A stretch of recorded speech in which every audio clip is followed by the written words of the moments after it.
Inside the architecture of Bangkok's Savarmabhumi Airport, a woman dangles 60 feet in the air.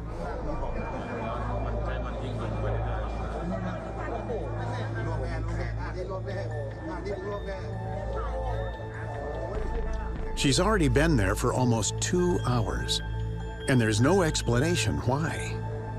Rescuers in safety harnesses inch closer while trying to coax her to safety.